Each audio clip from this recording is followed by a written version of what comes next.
Salut les amis, j'espère que vous allez bien. Aujourd'hui, on se retrouve pour une nouvelle vidéo. Ça va être sur les points négatifs au Canada. Ok, je m'explique. Je pense que c'est important. De nos jours, on va parler de tous les bons côtés du Canada. Mais après 8 ans ici, bientôt 9, j'ai des choses à dire. Allez, on va commencer direct, ok? Le point qui peut me faire pleurer, mais vraiment... Alors, je sais pas comment vous êtes, hein, mais moi, avec la bouffe, je chiale. Donc, je vous explique. Ici, la qualité des aliments n'est pas la même que dans certains autres pays. Mais en tout cas, on est en Amérique. Okay, en Amérique, les produits sont transformés. Les produits ont des goûts bizarres. Ils sont traités d'une façon différente. Donc, je peux vous dire que le goût n'est pas pareil. Même un steak, il n'est pas aussi juteux que ce que tu peux connaître en Europe. C'est vrai que le poulet, la qualité, elle est très différente. Ça, c'est un truc qui m'avait choqué parce que je refaisais des fois même les mêmes recettes et tout. J'avais pas le même goût. Donc, j'étais désespérée. Pareil, hein, pour tout ce qui est pâtisserie, la farine, elle est différente. Le lait, il est très différent. Et encore, hein, au Québec, enfin, à la province du Québec, on est plutôt bien lotis parce qu'il y a quand même pas mal de produits importés de la France. Le Auchan d'ici, genre Métro, IGA, Maxi, Provigo, Costco et tout. La qualité, c'est pas ça. Hein. La qualité, c'est pas ça. C'est pas comme Auchan. Si tu veux bien manger ou tu veux manger de la qualité, déjà, tu dois aller au boucher, poissonnerie, charcuterie. Mais ça vient avec le prix, ok? Ça vient avec le prix. Je tiens à préciser que je sais pas si c'est une vérité générale, mais beaucoup de Français qui sont arrivés ici, ils ont eu l'intolérance au lactose, même moi.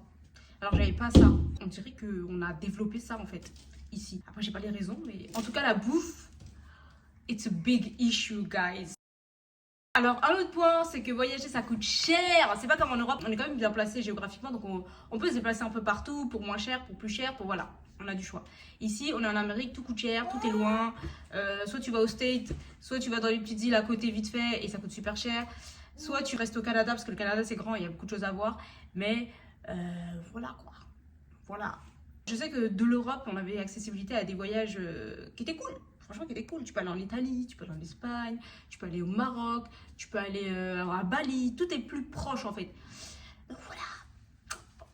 Donc voilà, moi ça fait 2 ans que j'ai pas voyagé. Surtout que bah, voilà, avec l'inflation c'est très compliqué. Mais voilà quoi. Je commence un petit peu à serrer là.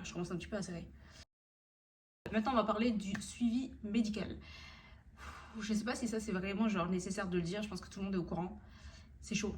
Le suivi médical c'est chaud. Mais apparemment c'est chaud aussi un peu partout. Hein. Mais voilà, avoir un rendez-vous, ça peut prendre 2 mois. Par exemple, là j'avais une mammo à faire. J'ai attendu 2 mois et demi, 3 mois. Le dentiste, quand tu prends rendez-vous, c'est un business.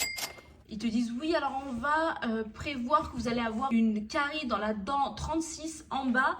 Je la vois arriver légèrement. Venez, on fait du préventif. Et ça te coûte super cher. Et une carie, sans blaguer, hein, j'ai payé une carie qui était en prévention. Hein, en plus, elle n'était même pas encore là. Je l'ai payée 350, 400. Est-ce que vous vous rendez compte? Parce que moi, je ne crois pas que c'est aussi cher, même en France, tu vois.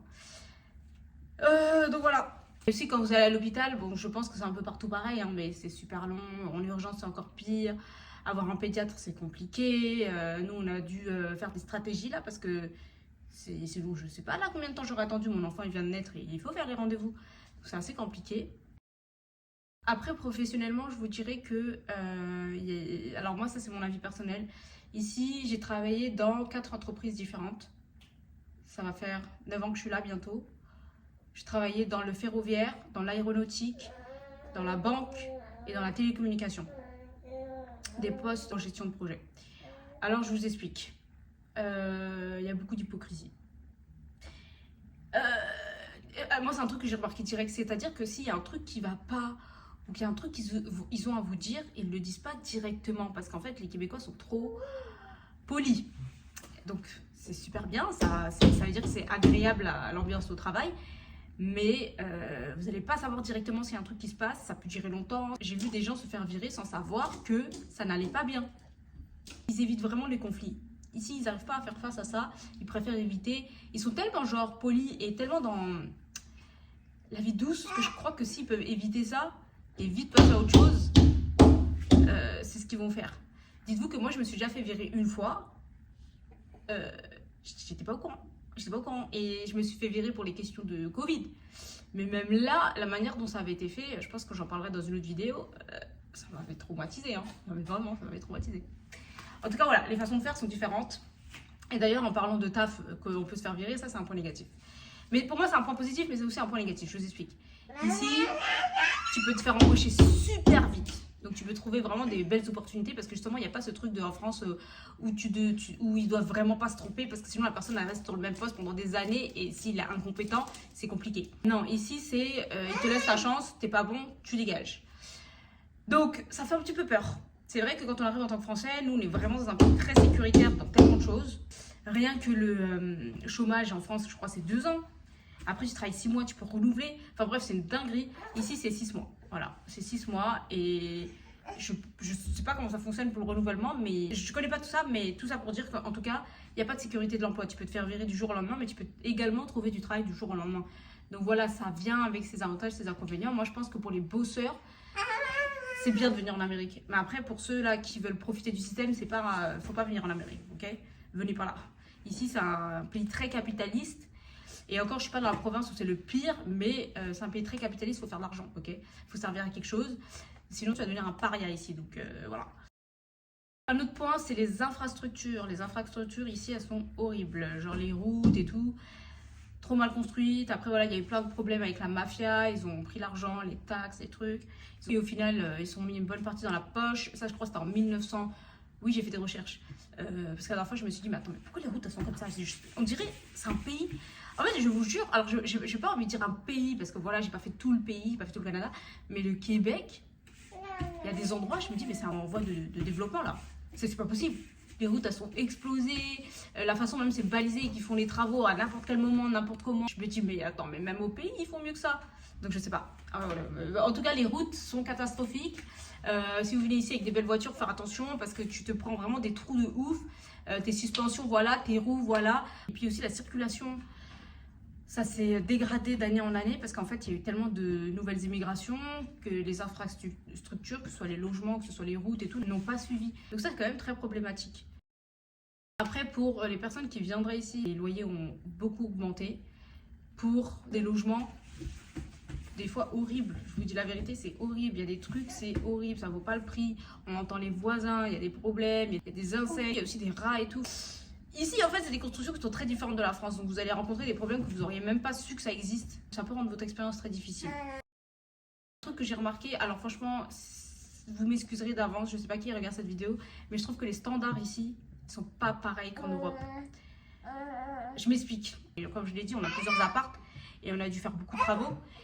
Tous les problèmes qu'on a eu, tous les problèmes, ça veut dire que tu payes super cher pour un service, mais c'est pas fait top notch. Et ça, pour moi, c'est pas normal. C'est un truc qui me frustre. J'en dirais, ils sont là pour faire. Il faut faire, puis c'est tout. Même au travail, hein, j'ai remarqué un truc. C'est qu'au travail, les gens sont pas pointilleux. Des fois, je me disais, mais attends, mais ils sont qualifiés. Donc, je sais pas, en fait, je sais pas. Le standard, pour moi, il est vraiment différent. Un truc aussi, c'est le racisme. Donc, le racisme à Montréal, je trouve que c'est un racisme sur les Français. Genre, il y en a beaucoup qui n'aiment pas les Français. En fait, on est arrivé pour dégrader les lieux, je crois. Donc, c'est sûr que nous, on a moins de civilité, je dirais, en France. On ne fait pas la queue pour prendre le bus, pour prendre le train. On ne dit pas toujours bonjour. Bon, voilà, vous connaissez très bien. Mais vraiment, il y a un peu de discrimination sur les Français de la France. Ça, j'ai remarqué. Moi, je me suis déjà fait insulter parce que je m'étais plainte d'un logement. On était parti en fait dans un genre de gîte et tout. Et franchement, c'était horrible. L'hygiène était horrible. C'était dégueulasse. Et du coup, j'ai appelé la personne et j'en ai parlé directement. Il m'a fait, ah ouais, vous avez un accent français, vous êtes une Française. De toute façon, vous les Français, vous savez que vous plaindre. Genre vraiment, on a une image un peu négative pour une partie de la population. Et je pense que de plus qu'il y a de l'immigration, de plus qu'il y a du racisme, et j'en ai vu aussi sur les Indiens. En fait, les gens qui ne parlent pas français, pour les Québécois, sont sous-qualifiés. Genre pour eux, tu parles anglais, c'est pas un plus, faut parler français. Et ça, c'est... Pour nous, les Français, c'est un avantage parce qu'on parle super bien français, on maîtrise la langue.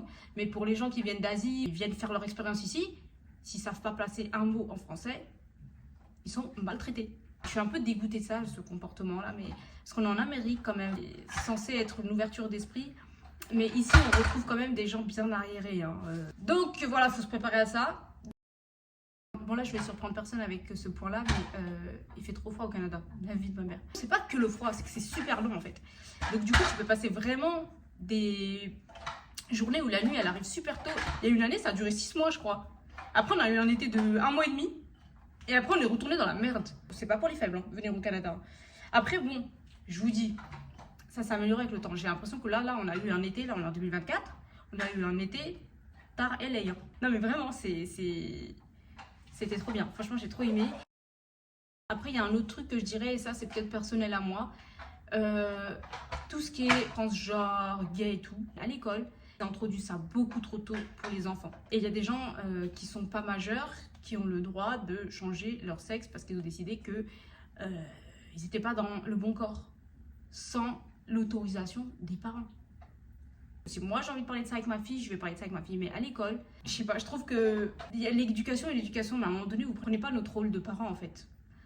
Je pourrais partir pour ça. Je pourrais partir pour ça, clairement. Ensuite, je vous dirais qu'il y a aussi l'accès à la drogue un peu facile. Alors, je sais pas si c'est pareil en France. En tout cas, moi, je faisais pas partie de cette catégorie. Mais ici, j'ai l'impression que c'est accessible pour tous. C'est pas juste les petits Parisiens dans les apparts de bobos. Non, là, c'est vraiment genre... Je pourrais envoyer ma fille à l'école du coin, puis elle pourrait se droguer vraiment comme ça. Hein. Et je parle pas des drogues légales, parce que ça aussi, il y en a. Moi, je connais pas trop, mais... En tout cas, il y a des trucs qui sont accessibles, ça fait peur. Ça fait peur. Maintenant, je vais être sur le point perso, genre... Qu'est-ce que j'ai vécu moi, ok? Parce que là, je vous ai donné des points un peu généraux. Vous savez un petit peu comment le Canada se comporte. Je pense, comme toute immigration dans n'importe quel pays, on se retrouve loin de nos amis, loin de notre famille. Et ce qui est difficile, c'est que tu n'as aucun support moral, support rien du tout. Et que c'est difficile de se refaire son cercle parce que eux, ils ont fait leurs études ici, ils ont déjà leur cercle en fait. Ils sont ouverts et sympas, mais ça reste dehors. Rares sont ceux qui vont vous inviter à la maison, sauf si c'est des gens qui ont la culture française ou qui sont français ou qui ont fait le lycée français. Mais sinon, avec les Québécois, ils sont super sympas. Franchement, trop sympas et tout. Mais j'ai pas beaucoup d'amis québécois. Hein. Bon, après, je suis pas la plus sociable du monde, mais j'en ai pas beaucoup quand même. Ça veut pas dire qu'on peut pas être amis. Il y a des gens avec qui on s'entend super bien. Un truc, moi, qui me dérangeait dans les relations avec les Québécois, c'est que les blagues, on se les comprend pas. Nous, on a un humour assez particulier, les Français, surtout les Parisiens, tu vois. Avec toutes ces années, j'ai toujours pas compris certaines blagues. Des fois, il y a des mots que je comprends pas et tout. Et beaucoup de Québécois ont eu une enfance super mignonne, en fait. En France, nous, la vie, elle est dure. Surtout en tant qu'immigrés, elle est dure. J'ai l'impression qu'ils ont eu une belle vie. Donc, des fois, quand tu parles avec eux, il y a quand même un décalage.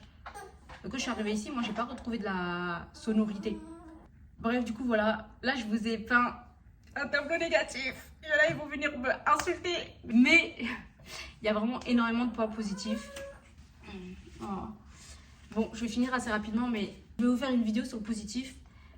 Parce que, évidemment, si je suis encore là, c'est qu'il y a des choses très bien qui valent le coup de vivre des hivers de ouf.